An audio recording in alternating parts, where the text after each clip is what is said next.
चाहिँ आज नरसिंह धामको यात्रा गर्दैछौँ साथीहरू।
फाइनल्ली हामी चाहिँ के धाम नरसिंह धाम आइपुग्यौं।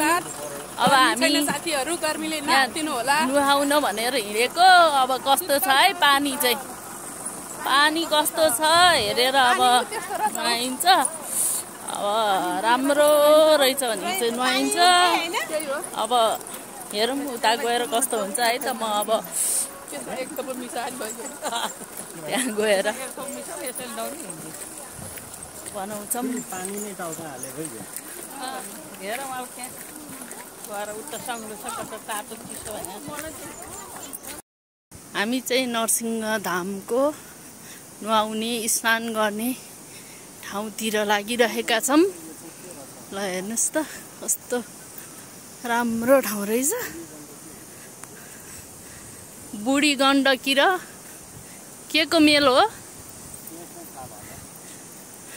ल दुईतिर दुईटा खोलाको बिचमा दोभानमा चाहिँ स्नान गर्ने प्रोग्राम थियो साथीहरू। अब कस्तो छ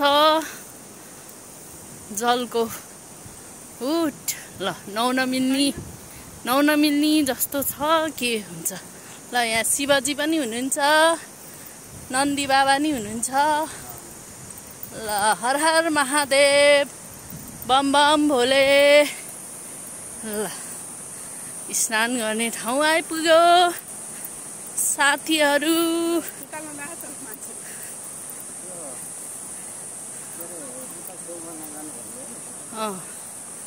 यहाँ चाहिँ धेरै भित्र चाहिँ जान मिल्दैन, छेउछेउबाटै टक्क नहुने।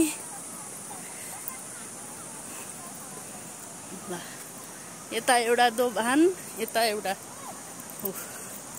दुईतिरको खोलाको मिश्रणलाई यतिको धमिलो रहेछ आज चाहिँ। हिजोको बर्सातले गरेर ल प्रहलादले तपस्या गर्नुभएको ढुङ्गा रे है यो चाहिँ। ल यो बिचको कालो चाहिँ ल स्नान गरेर हामीलाई पानी भयो नि यसो नुहाइयो। अब भर्खर आएको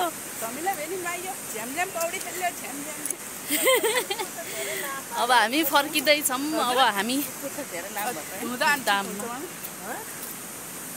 अब हामी नर्सिङ हुनुभएको ठाउँमा जाँदैछौँ। स्नान गरेर शुद्ध भएर नर्सिङको गर्दैछौँ, दर्शन गर्न जाँदैछौँ। स्नान गरेर नरसिंहधाम प्रवेश गर्दैछौँ।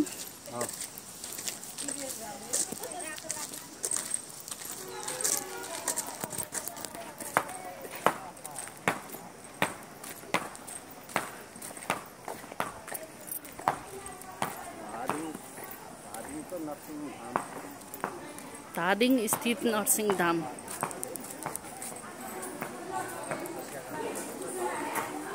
ल यहाँ चाहिँ प्रहलादजी आएर तपस्या गर्नुभएको अरे।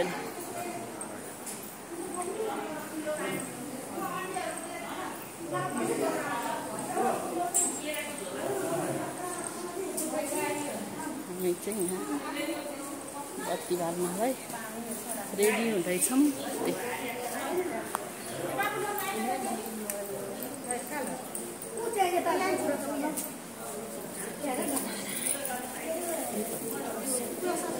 यहाँ चाहिँ यस प्रकारले पितृ देवताहरूको नाममा बत्ती बालिन्छ। अब हामी पनि रेडी गर्छौँ।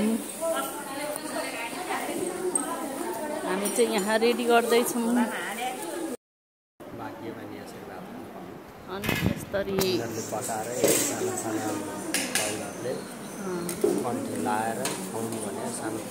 ल हामी चाहिँ यहाँ आज प्रसाद ग्रहण गर्दैछौँ। यता आउँदैछ हाम्रो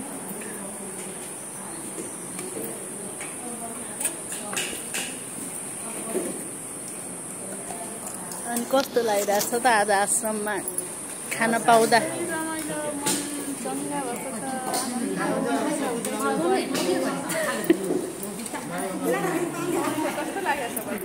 मम्मीलाई कस्तो लागेको छ त यहाँ? खानालाई ठिक्क परेको छु, मुखाएर पानी निस्केछ, खाना लाग्यो अचार दिएर।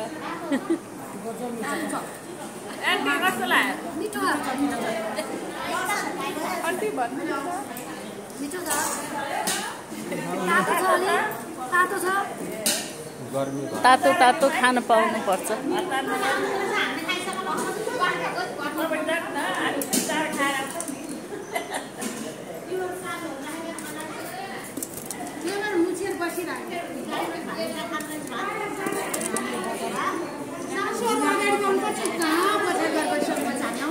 कस्तो लागिरहेको त आश्रममा खान पाउँदा? यस्तो आश्रममा आएर प्रसाद खान पाउँदा अब चाहिँ हामी दर्शन गरेर नरसिंह धाम दर्शन गरेर फर्किँदैछौँ। जय जय